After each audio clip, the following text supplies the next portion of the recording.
주님께서 여러분과 함께 마르코가 전한 거룩한 복음입니다. 그때 예수님께서 회당에 들어가셨는데 그곳에 한쪽 손이 오그라든 사람이 있었다. 사람들은 예수님을 고발하려고 그분께서 안식일에 그 사람을 고쳐주시는지 지켜보고 있었다.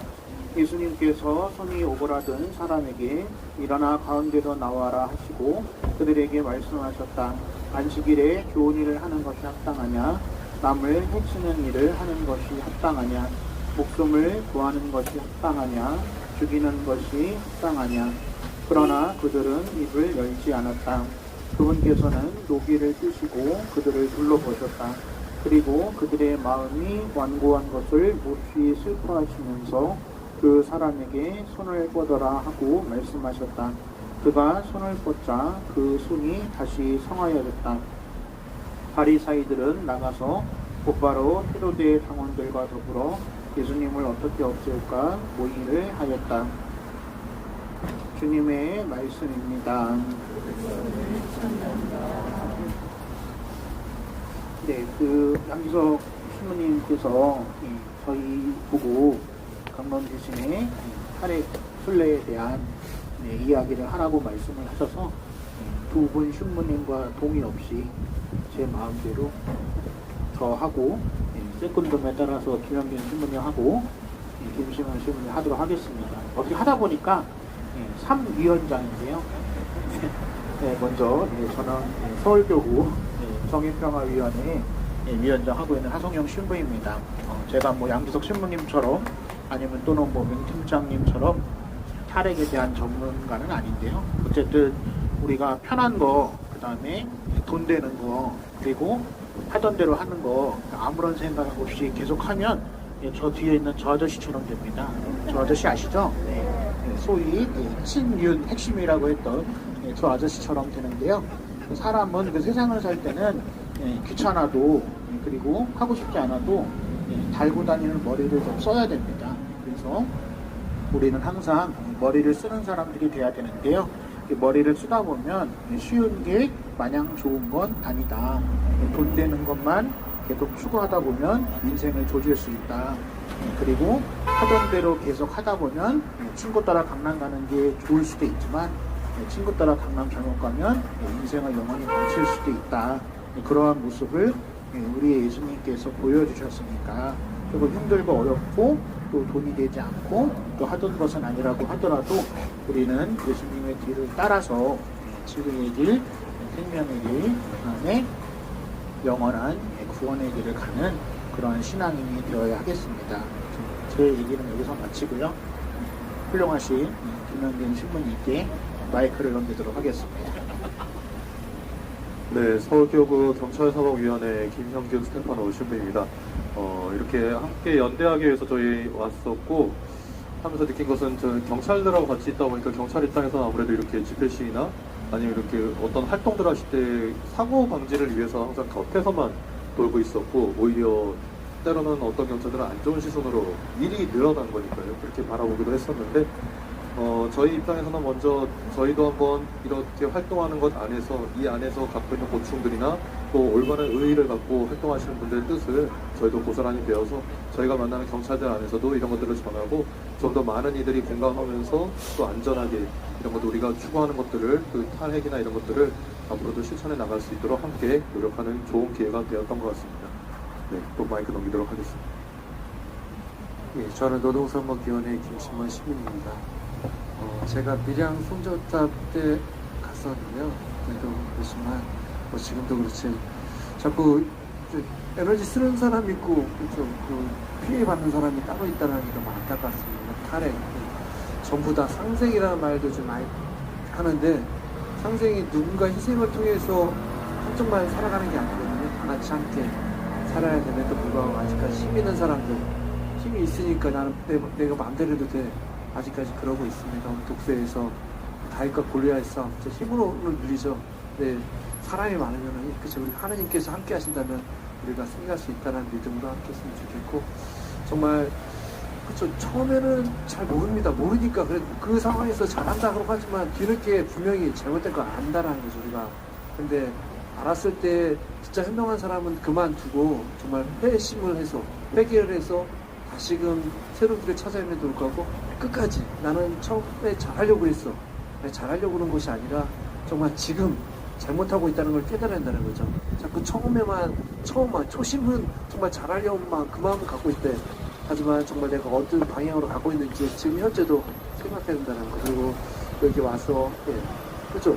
서울에서 잘 안 보입니다. 한다는 게 저도 옆에서 한다는 얘기 들었지만 실제 와서 하니까 정말 꾸준히 하는 분도 있고 이게 한 몇 년 하는 게 아니라 몇십 년 동안 계속 이어져 왔다는 게 또 새삼스럽게 다가왔는데 정말 그렇죠. 아직 다 해결된 게 아니기 때문에 끝까지 가야 된다는 생각 다시 하고 여지껏 함께 계속 해주신 분에 감사드리고 저 역시도 저희가 있는 자리에서 함께 하도록 하겠습니다.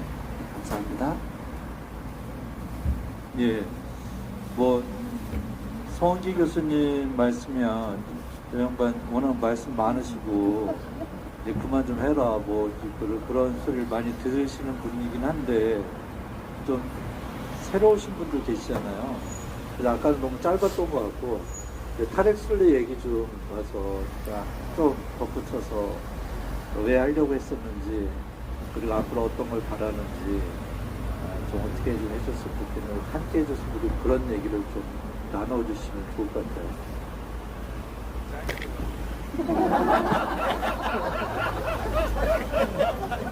예.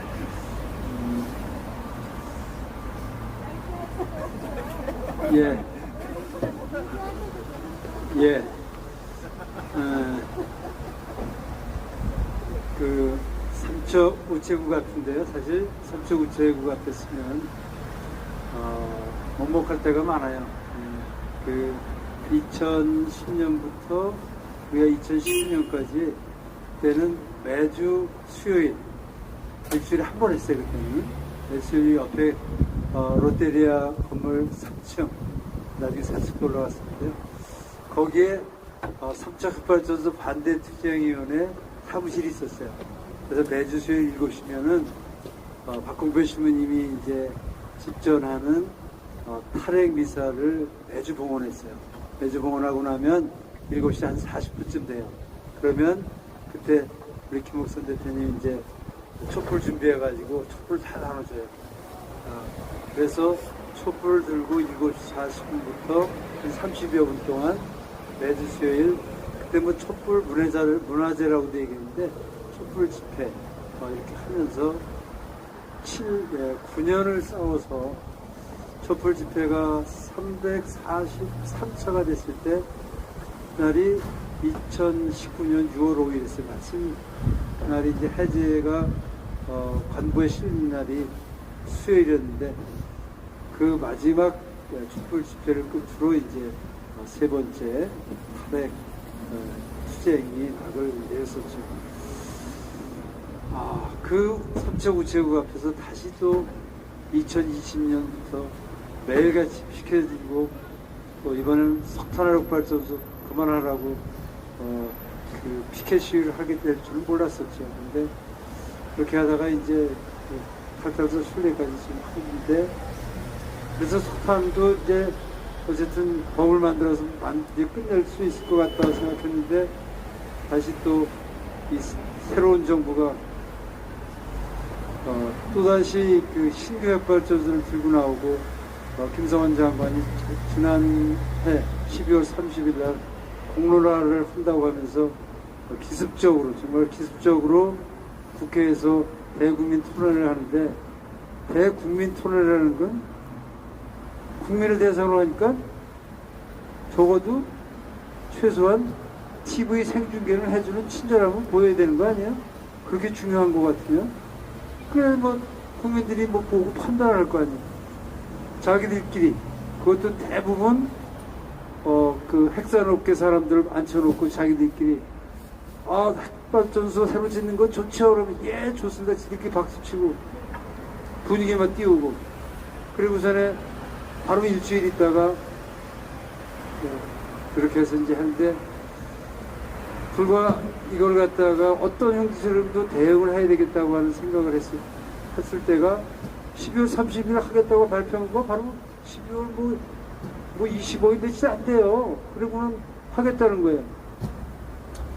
그래도 탈핵 진영이 아직 조직이 멀쩡히 가동하고 있고 삼척은 매일 탈탈탈 소리를 하고 있잖아요. 전국 조직이 전국 탈핵 순례를 조직했는데 5일밖에 안 걸렸어요. 네, 시작하면서 양기석 신부님께 순례하겠습니다 말씀드리고 그렇게 해가지고 이제 준비를 해서 1월 5일날 시간이 없는 거예요. 순례 도중에 이미 다 끝났어. 그러면 그거 진짜 뭐 어떻게 해요. 뭐 순례 중간에 끝낼 수도 없는 거예요. 그래서 처음부터 걸어 올라가려면 한 달이 걸려요. 그런데 한 달의 기회 시간을 안 줄 것 같은 거예요. 이재명 정부가. 그래서 절반으로 줄일 수 있는 방법이 뭐냐. 동시에 세 군데 출발이다. 그렇다고 고리에서 서울까지 가는 것 같고 안 될 것 같고. 그래도 영광에서도 오고 호남, 영남 해가지고 전국을 같이 걸어야 될 것 같으니까 고리에서 세종시까지, 그 다음에 전남 영광에서 세종시까지, 그 다음에 세종시에서 다시 또 먼저 같은 날 1월 5일날 그 기자회견 동시에 하고 15일을 걸어서 이제 우리는 세종시로 또 세종에서 출발할 분들은 노량진역까지 갔습니다. 노량진까지. 그 다음에 어제죠. 어제 이제 세 팀이 다 모여가지고 노량진 역 앞에서 다시 이제 걸어가지고 청와대까지 이제 가가지고 청와대 앞에서 인사드리고 기자회견하고 그리고 요구서를 들고 그 대통령실에 들어갔어요. 그전에는 뭐 밖에서 받는 것도 안 하는 정부도 있었지만 이번 정부는 현장에서 받는 거가 아니라 아예 우리를 대동해서 그 가서 회의실에서 친절하게 얘기를 들어주겠다. 뭐 무슨 얘기든지 하시라. 근데 우리는 들어가서 안 나오려고 그랬어요. 안 나오게 되는 거는요, 사무실에 들어가서 그냥 주저앉아 있는 게 아니라 현행범이 됩니다. 그건 뭔 얘기냐면 농성이 돼버려요. 농성. 그러니까 면담하는 거는 면담 대상자가 있을 때 면담이 진행되는 거예요. 근데 면담 대상자가 나가버리면 그때부터는 면담하러 회의실에 있는 게 아니라 회의실을 부담 전구하는 농성 현장이 돼버립니다. 그러면 거기는 청와대는 여러 법으로다가 보호가 되어 있는, 여기서는 관계 이 업무가 끝난 사람 바로 나가지 않으면 바로 그냥 현행범으로다가 퇴거명령이라든지 법적 조치를 받는 그러한 상황이었는데 뭐 각오하고 갔습니까? 그런데 오히려 그 행정관이 더 몸이 달아가지고 청와대에서 농성한 전례가 없어요. 자기들이 그 전례를 만들게 되면 자기들도 입장이 난처하겠죠. 그래서 우리를 내보내긴 해야 되는데 그냥 나가라면 안 난답니까? 우리가 뭘 요구했냐면 대통령이 직접 핵사고에 대해서 책임지겠다고 사인해와라. 그럼 우리 나가겠다. 그러니까 그 사인은 뭐 거기다 대꾸를 안 하더니 김성환 장관과 탈핵 시민 행동과 단독 면담을 우리가 주선해 주겠다. 받겠느냐? 그래서 밖에 있는 탈핵 시민 행동하고 연락을 했더니 받겠다. 그러면 만나주는 조건으로 우리가 나가겠다. 그렇게 해서 내일 모레 이제 양기석 시민님도 가시고요. 저도 갑니다. 그렇게 해서 김성환 장관한테 딱 이 얘기 하려고 해요. 대한민국 핵사고 위험 국가 만들지 마라. 신규 핵발전소 절대로 안 된다. 여기서 답을 하든 안 하든 앞으로 뭐 그걸 끝을 내든 안 내든 우리는 한다고 나가면 전면 투쟁할 수밖에 없다.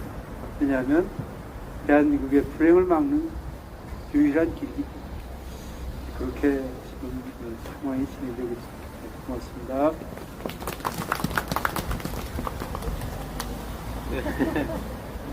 그 핵발전소 사고가요. 미국에서 스리말이라는 곳에서 일어났었고, 그다음에 79년도에, 그다음에 86년도에 체르노빌에서 일어나고요. 그다음에 2011년에 후쿠시마, 일본 후쿠시마에서 핵발전소가 왔는데 그 공통점들이 있어요. 어떤 공통점이 있냐면 전 세계에서 가장 핵발전소가 많은 나라들에서 사고가 났거든요. 그게 뭐냐면 개수가 늘어날수록 사고 위험성이 훨씬 더 높아지고, 그리고 핵발전소의 수명이 더 길어질수록 노후화라는 표현을 쓰는데요. 그 수명 연장이나 계속 그 시설을 개선하는 작업들을 해요. 그런데 이게 부품을 교체한다고 새 기계가 되는 게 아니거든요. 우리 몸을 한번 생각해 보시면 그 특정한 한 곳을 건강하게 만든다고 나이가 들어가는 육체가 갑자기 젊어지고 그러는 것은 아니거든요. 그냥 그 수준에서 큰 사고가 없이 잠깐 버티는 정도뿐이 안 돼요. 근데 우리나라는 제대로 알려지지 않았지만 영광 핵발전소 같은 경우에는요, 그 안에 구멍이 핵발전소 경남도라고 불리는 바깥의 충격을 버텨주는, 외부의 충격이나 내부에서 문제가 생겼을 때 바깥으로 방사능을 새지 않게 해주는 그 경남로에 구멍이 90cm짜리 구멍도 있고, 네, 크고 작은 것들이 수백 개가 있는, 네, 그리고 누가 떨어뜨렸는지 모르겠는데 그 핵융합로 안에 그 핵 분열을 일으키는 그곳에 망치가 떨어졌는데 방사능 때문에 건지지를 못하고 있어요. 수십 년 동안. 그리고 고리핵발전소 같은 경우에는 근무자들이 마약을 한 적이 있어요. 근무하면서. 대형 사고가 안 난 게 천운이에요. 크고 작은 것들이, 크고 작은 사건 사고들이 매년 수십 건씩 생깁니다. 뭐 직원이 밖에 나가서 음주운전하는 그런 사고는 바깥에서 일어나는 건 상관이 없는데 내부에서 그런 일들이 벌어지는데, 예. 그런데 계속 사고가 안 났으니까 안전하답니다. 그런데 솔직히 엄밀히 따져서요, 우리가 미국보다 기술력이 뛰어납니까? 특정 민간 분야에서 뛰어날지 모르겠지만 최첨단 분야, 우주 산업 분야 이런 곳에서는 러시아한테 배워야 될 판이에요. 그리고 민간까지 포함하면 일본보다도 한참 아직 기술력이 떨어진 나라가 바로 우리나라입니다. 우리보다 훨씬 더 발달되고 원천 기술을 갖고 있는 그 나라들에서도 사고가 났어요. 그런데 지금 새로운 최신 기술을 적용해가지고 수명을 연장한다 하고, 그리고 새로운 핵발전소를 짓겠다 이런 소리들을 하고 있는데, 얼마나 웃기냐면 미국과 일본, 유럽에서 적용하는 핵심 기술들은 우리나라에 적용을 하지 않습니다. 왜냐하면 그런 핵심 기술들을 적용하게 되면 비용이 엄청나게 많이 들어갑니다. 그렇기 때문에 그 비용을 감당하지 못해가지고요, 미국과 일본 그리고 프랑스, 벨기에 이런 나라들은 수명 연장을 한다고 그랬는데 그 최신 기술을 적용하기가 어려워서, 그래서 돈이 너무 많이 들어가기 때문에 새로 고쳐서 단장을 해가지고 소위 말하면 수명 연장을 하는 것보다 지금 폐쇄하는 게 오히려 더 경제성이 높다, 돈을 손해를 덜 본다, 이래가지고요. 그래서 수명 연장을 포기한 나라들이 굉장히 많아요. 그리고 재작년에 미국의 바이든 정부 시절에 핵발전소를 3군데 6개인가를 더 지을 수 있도록 허가를 해주겠다고 바이든 정부에서 발표를 했었어요. 근데 그때 일제히 미국 언론들이 경제성이 없어서 어떤 기업이 하겠다고 나서겠느냐라는 이런 평가를 했었습니다. 그리고 지금까지도 누가 하겠다고 나선 기업이 없어요. 우리나라에 들어오겠다는 SMR을 짓겠다고 하는 뉴스테일이라고 하는 기업이 있습니다. 윤석열 정부가 시절에 윤석열이 가서 MOU를 맺고 왔던 회사가 있어요. 그 회사는 계속 주인이 바뀌고 있습니다. 계속 파산을 하고 있어요. 이런 상만 존재하고 실제로 지어지지 않았던, 상업 운전을 해본 적이 없었던 그런 것인데, 미국과 유럽에서는 경제성이 없다라고 실제로 적용이 되지 않았었는데 한국에서 해보겠다는 거예요. 그래서 한국에서 할 거라는 생각 때문에 지금 그 회사 주가가 2년 사이에 20배 올랐습니다. 20배 올랐는데 3만 원이에요. 우리 돈으로 따지면. 그 전에 똥값이었어요. 우리 돈으로 한 1,500원, 2,000원 했었다는 소리예요. 미국 회사 때.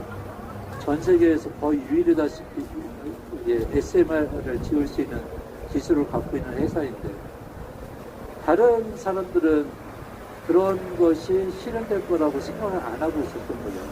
근데 우리나라 핵성공업계는 사고의 위험성 이런 것이 중요한 것이 아니라 바로 한 번 짓게 되면 엄청난 재정이 투입되기 때문에 나중에 문제가 어떻게 되든지 말든지 지금 엄청난 거액을 쥐어 잡을 수 있는, 챙길 수 있는 기회이기 때문에 안전성이 담보가 되지 않는데도 그저 안전하다, 사고가 안 났으니 안전하다는 소리만 하고 있는 거예요. 계속해서 규정대로 운영이 되고 있지 않은데도 불구하고 폐기물을 처리할 수 있는 능력도 없는데 얼마나 웃기냐면 아랍에미리트하고는 이미 다 수출을 해서 새로 접고 운영하고 있고요. 체코에도 수출하기로 했지 않습니까? 그런데 거기서 생기는 쓰레기들, 폐기물은 한국으로 가져오는 곳으로 계약을 했어요. 이런 것들 얘기를 안 합니다. 우리나라 자체에도 폐기물을 처리할 데가 없어가지고 그냥 바깥에 쌓아놓겠다 이러고 있는데 외국 것도 갖고 들어오겠다 그러고 있어요. 그러니까 지금 얼마나 그 부패한 구조가 고착화되어 있는 것이 핵산업계고, 지금 특히나 그런 에너지와 관련된, 그 중에서도 핵발전소와 관련된 산업계가 그런 구조를 갖고 있고요. 그리고 그 탈핵을 하지 않은 나라가 없는 것도 아닙니다. 독일은 이미 탈핵을 한 지가 4년째가 되고 있고요. 대만은 작년에 탈핵을 했습니다. 핵발전소를 다 멈췄어요. 그 나라들 전기 안 써서 멈췄겠습니까? 전기 써야 되지 않냐라고 하면서 핵발전소가 멈추는 걸 반대했던 여론도 많지 않았었는데, 우리가 향후 감당할 수 없는 시설이다라는 것에 공감을 했기 때문에 용기 있게 문을 닫았던 거죠.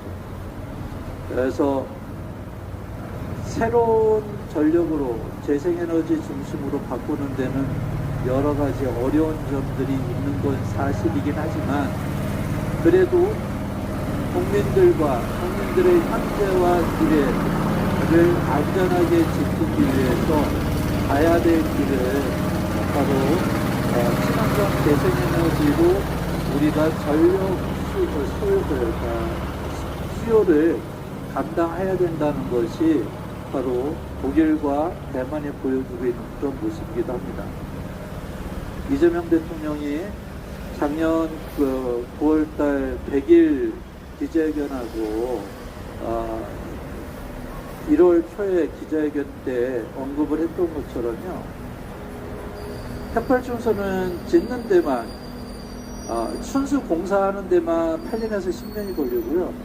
그리고 그 이전에 결정을 내리고 땅을 수용하며 주민들 설득하고 수용하고 짓고 난 다음에도 인허가 과정, 시험 운영하고 해가지고 실제로 전기를 공급하는 데까지 평균 14년에서 15년 정도 걸린다고 그럽니다. 용인 반도체 산단이나 AI 데이터 센터 이런 것들이 생겨나면 전기가 엄청나게 필요하니까 핵발전소가 필요하다라고 하는 얘기는 다 무조건 핵발전소 짓겠다는 그냥 소리인 거지, 그런 것을 하려면 빨리 태양광이나 풍력을 늘리는 수밖에 없어요.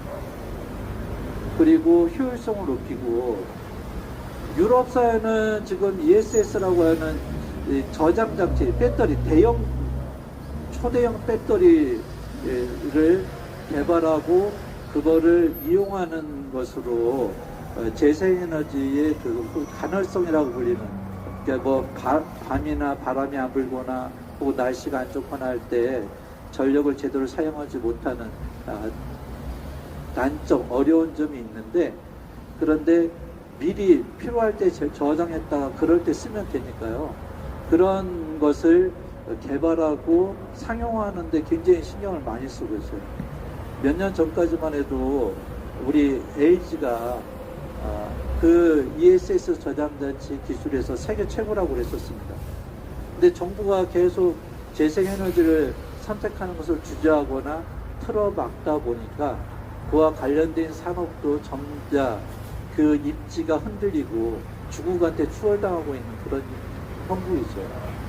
이제 산업도 이제 더 이상 위험하고 비용이 많이 들어가는 이런 산업이 아니라 빨리빨리 변화에 대처할 수 있는 이런 방식으로 적응하지 않으면 미래가 없는 그런 현실이 이미 다가왔죠. AI 이야기하면서 그렇게 순식간에 바뀌는 세상이 됐다 이야기를 하면서 그 밑바탕에 그 지탱해 주는 것은 핵발전소나 석탄화력 발전소 같은 과거의 유물을 고집하고 있는 것이 앞뒤가 안 맞는 그런 모습이라는 것을 좀 기억하시고요. 아끼는 것만 하지 말고 좀 목소리들 좀 가끔 내주는데, 청와대 찾아가서 목소리 내는 것도 중요하긴 한데 자꾸 커피 한잔 하실 때, 술 한잔 하실 때 이런 주제를 자꾸 좀 띄워주시면 민심이 무서운 걸 알아차리게 될 겁니다. 하여간 이곳에 와주셔서 너무 감사드리고요. 네, 앞으로도 많이 관심 가져주시고 기도해 주시고 또 함께 해주셨으면 좋겠습니다.